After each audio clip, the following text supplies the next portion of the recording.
Tonight on NewsWatch, a sweeping immigration bill passes the Senate, why its future in the House is in doubt. Plus, President Obama in Africa, what Christians there hope to gain from his visit. And agricultural jihad, see the latest Arab tactics for seizing land and how the Israelis are fighting back. All this and more tonight on NewsWatch. A milestone in the immigration debate. Good evening. I'm Mark Martin. The Senate has approved a comprehensive immigration reform bill, but Speaker of the House John Boehner says he won't take up the Senate bill. He says his goal is to create his own bill that reflects the will of the American people. Ephraim Graham has tonight's top story. The bill as amended is passed.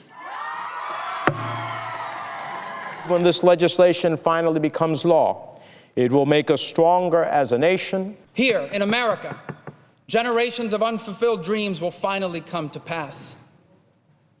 And that's why I support this reform. Not just because I believe in immigrants, but because I believe in America even more. The Senate's sweeping immigration bill includes a path to citizenship for millions of undocumented immigrants, expands visas for low-skilled workers, and carries some of the toughest enforcement measures ever. Supporters of the bill say it will also help secure the U.S.-Mexico border, increasing the number of agents and the amount of fencing. But opponents say there's no guarantee the border will actually be secure because so much is left to the discretion of the Department of Homeland Security. There's just no way I can look at my constituents, look them in the eye, and tell them that today's assurances won't become tomorrow's disappointments. House Republicans want to make sure security measures are in place and working effectively before agreeing to a path to citizenship. People have to have confidence that the border is secure before anything else is really going to work. Otherwise, we repeat the mistakes of 1986. The immigration bill now heads to the House, where it's sure to face tough challenges. Many Republicans in the House are working on their own immigration legislation. House Speaker John Boehner says the House won't vote on any immigration bill until he's certain it will pass. Ephraim Graham, CBN News. The IRS targeting of conservative groups is back in the headlines. House lawmakers fought today about the IRS official at the heart of the scandal. They voted to bring Lois Lerner back, saying she violated her right to remain silent. John Waggy has more. Democrats on the committee say they're concerned about violating IRS official Lois Lerner's Fifth Amendment right not to incriminate herself. I think all of us, both sides of the aisle, want to hear what Ms. Lerner has to say and what information she may bring. We all want to do our job and get on with the investigation that underlies all of this. But I think we all hopefully are just as concerned about making sure that this committee upholds the Constitution. But Republicans claim she waived that right when she declared her innocence in a hearing in May, and that the biggest issue facing the committee shouldn't be obscured. We are not here with regard to Lois Lerner. We are here because there were American citizens who were affected by the agency that she oversaw, who used their authority in the IRS to what we believe to be an oppressive fashion against what could be their constitutional rights and potentially in a criminal fashion. National polls show 3 out of 4 Americans believe the IRS should be investigated for targeting political groups, especially after the agency admitted it went after religious groups and the Tea Party under Lerner's watch. In fact, she may well have been a bad person for a few decades now. At a recent event held by the Competitive Enterprise Institute, Senator Rand Paul pointed out Lerner has a long history of targeting conservatives as a bureaucrat. Turns out she was in the FEC 10 years ago telling a Republican candidate that if he would just renounce the idea of running for office, he would promise never to run for office again, she'd drop the charges. He spent $100,000 defending himself. The clerk will call the roll. Democrats on the Judiciary Committee may be able to provide some protection for Lerner and other government officials, but the widespread IRS harassment of citizens for their political views is bound to be a hot subject in many more hearings on Capitol Hill. John Waggy, CBN News. Chick-fil-A is hoping to prevent another firestorm after its president tweeted disappointment in the Supreme Court's decision on gay marriage. Dan Cathy quickly removed the personal comment he made Wednesday. The tweet criticized the ruling, which gives federal rights to same-sex marriages in states where they are legal. It read in part, "Sad day for our nation. Founding fathers would be ashamed of our generation." The fast food chain issued a written statement saying Cathy's views do not necessarily reflect the company's views. How should Christians respond to the Supreme Court rulings against biblical marriage? Reverend Rob Shank of Faith in Action says Christians may be disappointed but should not show contempt for gays. To put anybody outside the reach of our ministries is to contradict the mission that we have. So we're going to have to find a way, prayerfully, carefully, sensitively, to hold to our core principles, to hold to what we know to be the truth that's found in the Word of God, while at the same time conveying those things in a loving and welcoming way. Shank went on to say, "We don't have ordinary sinners and extraordinary sinners. We are all in need of Christ and salvation." After this week's monumental rulings, the media reported that America has had a rapid change of heart about gay marriage over the past year. But that's not exactly true. We did not get to this point overnight. 10 years ago, CBN News began exposing a secret long-term strategy to convert America into a pro-gay culture. Here's part one of a groundbreaking report from Paul Strand. Alan Sears and his co-author, Craig Austin, in a book called The Homosexual Agenda, warn about a complex and well-thought-out strategy to make America gay-friendly and hostile to those who resist. These Christian authors quote extensively from After the Ball, a 1989 gay manifesto that laid out this agenda. Many gays deny such an agenda exists. There's no secret plan or even public plan at this point. But the authors themselves discuss in the book a 1988 summit of gay leaders in Warrenton, Virginia, to agree on the agenda. These authors are a reportedly brilliant researcher into the brain, Marshall Kirk, and a Harvard-trained expert in public persuasion tactics, Hunter Madsen. The two proposed using on Straight America tactics remarkably similar to the brainwashing methods of Mao Zedong's Communist Chinese, mixed with Madison Avenue's most persuasive selling techniques. The purpose of this brainwashing? Quote, using the very processes that made America hate us to turn their hatred into warm regard, whether they like it or not. First, the two proposed homosexuals and their liberal allies should desensitize heterosexuals by getting homosexuality talked about as much as possible in the straight world. Quote, the main thing is talk about gayness until the issue becomes thoroughly tiresome. You can forget about trying right up front to persuade folks that homosexuality is a good thing, but if you can get them to think it is just another thing, meriting no more than a shrug of the shoulders, then your battle for legal and social rights is virtually won. We're talking about a demand for a behavior that not only wants to not be condemned, but to have every affirmation from every possible point that it is correct, it's good, and it's approved. Now look at the media. There's a tidal wave of gays and gay themes. You're gay? I'm gay. He just doesn't seem gay. I didn't seem gay before I came out. Yeah, you did. Another point Kirk and Madsen push, portray gays as victims of circumstance and oppression, not as aggressive challengers.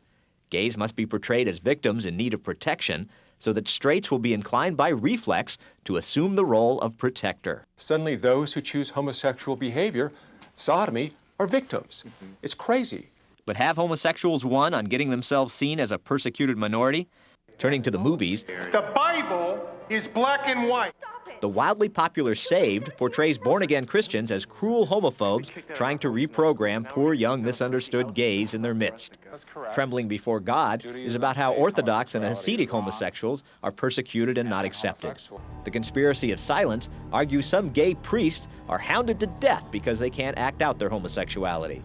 And the list of gay-centered, gay-sympathetic shows goes on and on. These days, some 30 regular homosexual characters are being beamed into your home by the major networks every week. As Kirk and Madsen put it, quote, the average American watches over 7 hours of TV daily. Those hours open up a gateway into the private world of straights through which a Trojan horse might be passed. Paul Strand, CBN News, Washington. The New Jersey Senate has joined the state assembly voting to ban reparative therapy. The bill blocks licensed therapists from trying to counsel gay minors against being homosexuals. Opponents of the bill say it restricts what counselors can do and interferes with the rights of the parents to do what they think is best for their children. It now heads to Governor Chris Christie, who has declined to talk about his views on the issue. Middle school and high school students in North Carolina could soon get lessons about the dangers of abortion. A bill requiring public schools to teach the lessons cleared the North Carolina House Thursday. But it also stirred up a scientific debate about whether abortions cause miscarriages and whether educators should be teaching it in the classroom. One of the bill's sponsors pointed to a number of publications that support his cause. We actually made sure that it was going to be taught in middle school and above so that it wouldn't be taught in lower grades. And I think ultimately we hope that it's going to save lives and it's going to save costs for the state of North Carolina. Opponents pointed to the World Health Organization, which says it finds no concrete evidence that links abortion to miscarriages or premature births. Coming up, what African Christians hope to gain from President Obama's visit. Two anti-Islam American authors and bloggers were barred from entering England this weekend. Pamela Geller and Robert Spencer were called extremists by the government. British authorities said the Home Secretary will seek to exclude an individual if she considers that his or her presence in the UK is not conducive to the public good. Geller and Spencer were traveling to the UK to speak at a ceremony for drummer Lee Rigby. He's the man who was run down and killed by Muslims last month. Human rights leaders called on the U.S. government to do more to protect Syria's minority Christian community. Speaking before Congress, the Hudson Institute's Nina Shea suggested the 2,000-year-old Christian community is under threat of extinction. Christians are the targets of an ethno-religious cleansing by Islamist militants and their Sharia courts. In addition, they have lost the protection of the Assad government, making them easy prey for criminals and fighters whose affiliations are not always clear. Shea detailed recent kidnappings and murders of Christians and their church leaders. She also criticized a recent U.S. State Department report for its, quote, gross understatement that Syrian Christians are only facing harassment and intolerance. U.S. President Obama is in Africa this weekend, touring South Africa and Tanzania. He'll meet with Tanzania's president and attend a roundtable discussion with business leaders. CBN's Gary Lane reports Tanzanian Christians are hoping the U.S. president will also take a stand against increased acts of persecution against them. The allure of beautiful beaches and tranquil ocean waters draw 100,000 tourists to the island of Zanzibar each year. Visitors and their money are welcome to the Tanzanian paradise. But this East African island, influenced by Islamic extremism, has a dark past and a troubling present. This is a slave memorial here in Zanzibar. Several hundred years ago, when Arab traders first came to this island, they were quick to enslave the local population. Fast forward to 2013, there are no longer slaves here, but today Christians are suffering. Churches have been attacked and Christian leaders threatened. Last February, a Catholic priest was killed outside this church. I had a crowd of people chanting Allahu Akbar, Takbir, destroy this church of, infidel. In May 2012, Bishop Dixon Kaganga helped church members flee a Saturday evening prayer meeting as an angry mob approached. He remained behind in a church office. They were saying that, this pastor, all the Saturday he used to come here. Maybe he's here.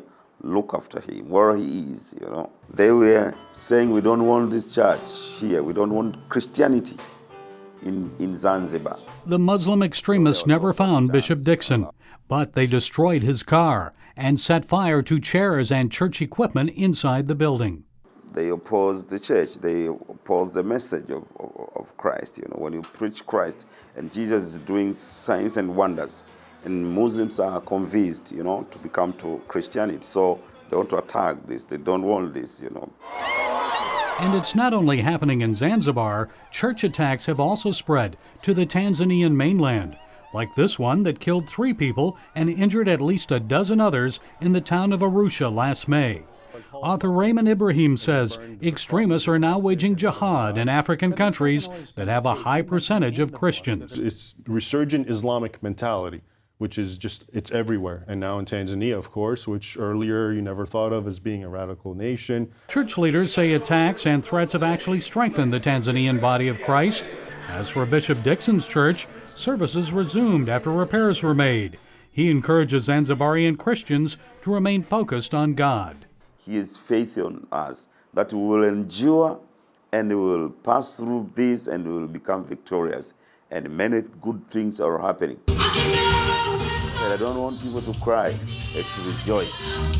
Gary Lane, CBN News, Zanzibar.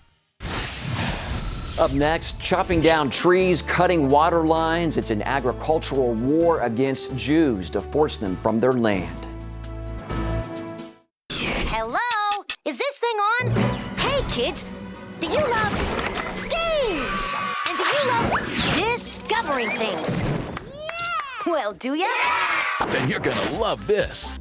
It's the new free Superbook Kids Bible app. You can play games, watch videos, find answers to your questions, and a whole lot more. The new Superbook Kids Bible app. Free downloads available on iTunes now.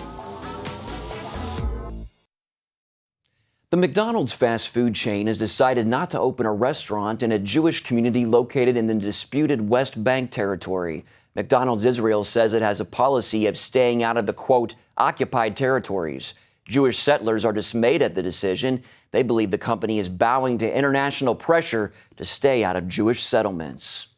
Secretary of State John Kerry is trying to start up the so-called Middle East peace process again, but there's a big problem. Palestinians still refuse to recognize Israel's right to exist. They also want Israel's land. And as Eric Stackelbeck tells us, the Palestinians and their supporters are using creative new methods to try to take it. For many Americans, a stroll through the neighborhood park is a great way to find peace and relaxation. Residents of the Israeli town of Gush Etzion feel the same way. Yet when they began planting trees to spruce up a local state park, they got a rude awakening from their Arab neighbors. The water pipes were cut by the Arabs and the trees didn't get water, and this is what was left of them, completely dry and completely dead. Nadia Matar's group, Women in Green, is dedicated to safeguarding Israel's biblical lands. Netzer, a park in Gush Etzion on Israeli state land, has become a flashpoint in that struggle. The Arabs have a very big difficulty to see the Jews planting on their biblical, God-given homeland, even in areas where there's no dispute at all, like here. For years, the Jewish residents of Gush Etzion have been coming here to Netzer and they've been planting trees. They're trying to make this land beautiful. Some of the local Arabs have been coming here, oftentimes by cover of night, not only chopping down the trees, but even cutting the irrigation lines. Gush Etzion lies south of Jerusalem and Bethlehem, an area known biblically as Judea. The UN, however, calls this region the West Bank and wants Israel to hand it over to the Palestinians. Gush Etzion Mayor Davidi Perry told CBN News Israelis are simply developing the same sovereign land where Jews walked thousands of years ago. We are, as people that live here, want to keep the pieces of lands, to extend the communities, to have agriculture like trees and stuff.